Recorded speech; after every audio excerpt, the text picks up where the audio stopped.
अडथळे आणणाऱ्यांचा बंदोबस्त करू. मंत्री विखे पाटील. 90,000 कोटींची पाणी योजना नियोजित. बेलापूर येथे विविध विकास कामांचा शुभारंभ. गोदावरी खोरे हे तुटीचे खोरे आहे. समुद्राला वाया जाणारे 55 टीएमसी पाणी गोदावरी खोऱ्यात आणण्यासाठी 90,000 कोटी खर्चाची योजना नियोजित आहे. प्रत्येक बेघराला घर देणे हे पंतप्रधान नरेंद्र मोदींच्या आवास योजनेचे मुख्य उद्दिष्ट आहे. ही योजना पूर्णत्वास नेण्याची जबाबदारी पालकमंत्री म्हणून माझी असल्याने यात अडथळे आणणाऱ्यांचा मी बंदोबस्त करीन, असे प्रतिपादन राज्याचे महसूल मंत्री राधाकृष्ण विखे पाटील यांनी केले. बेलापूर बु. ग्रामपंचायत अंतर्गत विविध विकास कामांच्या शुभारंभ प्रसंगी ते बोलत होते. ठळक घडामोडी आणि घोषणा. विविध विकास कामे. सुमारे 6 कोटी 12 लाख रुपये खर्चाच्या विकास कामांचा शुभारंभ करण्यात आला.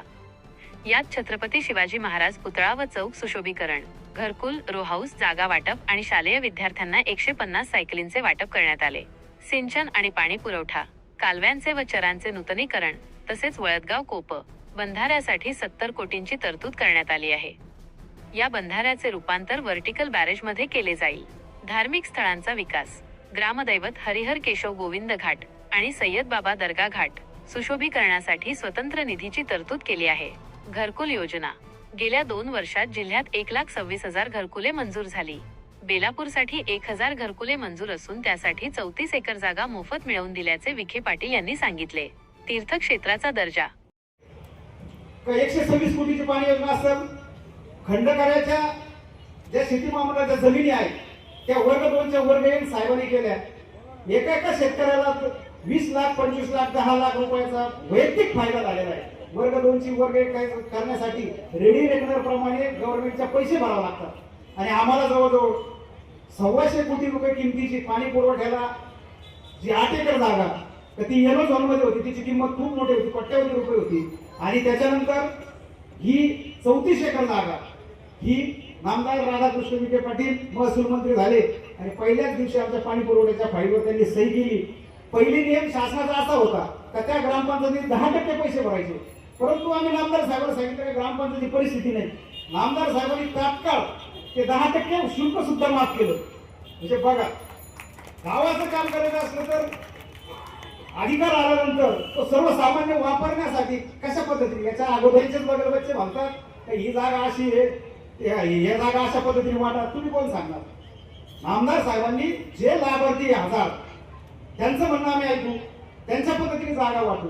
परंतु नामदार साहेब महसूल मंत्री झाल्यानंतर कोट्यवधी रुपयाचा निधी, कोट्यवधी रुपयाची जमीन बेलापूरला मिळाली.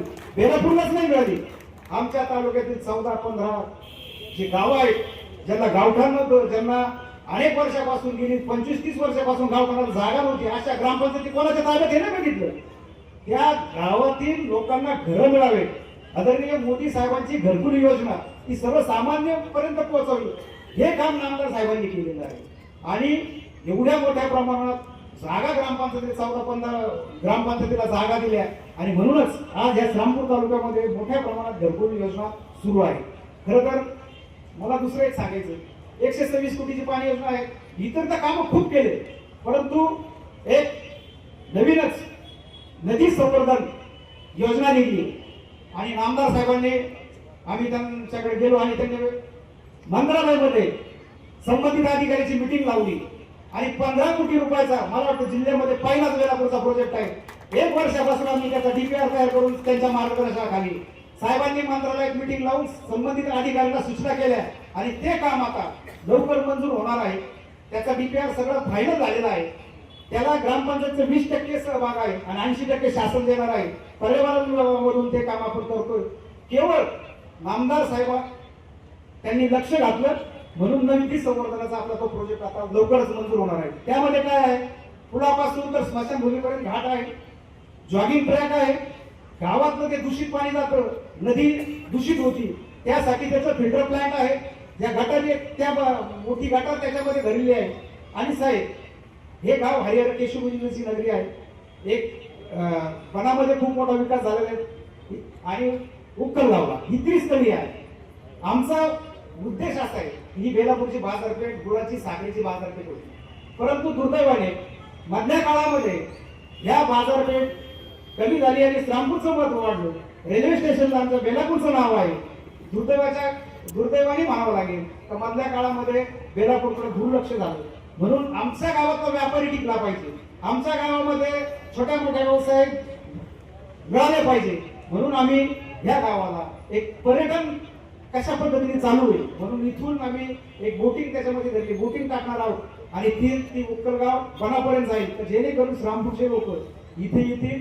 आमचा छोट्या मोठ्या उद्योगधंदा वडापाव असेल, चहा असेल, काही होय ना, इथे आमचा व्यवसाय वाढेल हा आमचा उद्देश आहे. तर जेणेकरून हे बेलापूरला एक पर्यटन आपण स्थळ जर पुढे डेव्हलप केलं तर निश्चितपणाने आमदार साहेबांच्या मार्गदर्शनाखाली हे गाव आपलं अहिल्यानगर जिल्ह्याच्या नकाशावर पुन्हा एकदा चमकेल असं मला वाटतं. खरं तर श्रीराम मंदिराचे कोषाध्यक्ष त्यांनी सांगितलं होतं का बेलापूरच्या मुस्लिम समाजाला विनंती करा, कारण बालाजी मंदिर आणि मस्जिद शेजारी आहे. आपण मुस्लिम समाजाने जर राम मंदिराला जर निधी दिला तर एक तो संकेत चांगला जाईल. म्हणून आमचे हाजी भाई असेल, मोहसिन भाई, जाफर भाई यांनी पुढाकार घेऊन 75,000 रुपयाचा राम मंदिरासाठी मुस्लिम समाजाने निधी दिलेला आहे. म्हणजे आंबोर तालुक्याच्या वतीने आपले खूप खूप आभार मानतो, आपल्याला धन्यवाद देतो आणि थांबतो. जय हिंद, जय महाराष्ट्र. अध्यक्षीय भाषणात शरद नवले यांनी बेलापूरला रेसिडेन्शियल हब व तीर्थक्षेत्र म्हणून विकसित करण्याचा मानस व्यक्त केला. 15 कोटींच्या नदी संवर्धन विकासाचा प्रस्ताव लवकरच मंजूर होणार असल्याचेही यावेळी सांगण्यात आले. उपस्थित मान्यवर. कार्यक्रमाच्या अध्यक्षस्थानी संजय गांधी समितीचे तालुकाध्यक्ष शरद नवले होते. यावेळी व्यासपीठावर भाजपा जिल्हाध्यक्ष नितीन दिनकर, नानासाहेब पवार, दीपक पटारे, माजी नगराध्यक्ष संजय फंड, बाबासाहेब चिडे, सरपंच मीना साळवी, उपसरपंच चंद्रकांत नवले, तहसीलदार मिलिंद कुमार वाघ, गटविकास अधिकारी विवेक गुंड यांसह अनेक पदाधिकारी आणि ग्रामस्थ उपस्थित होते. कार्यक्रमाचे प्रास्ताविक अभिषेक खंडागळे यांनी केले तर आभार माजी उपसरपंच मुश्ताक शेख यांनी मानले. आपण सर्वजण बहुसंख्येने उपस्थित राहिला त्याबद्दल मी आपल्या सर्वांचे आभार मानतो आणि धन्यवाद देतो. जय हिंद, जय महाराष्ट्र.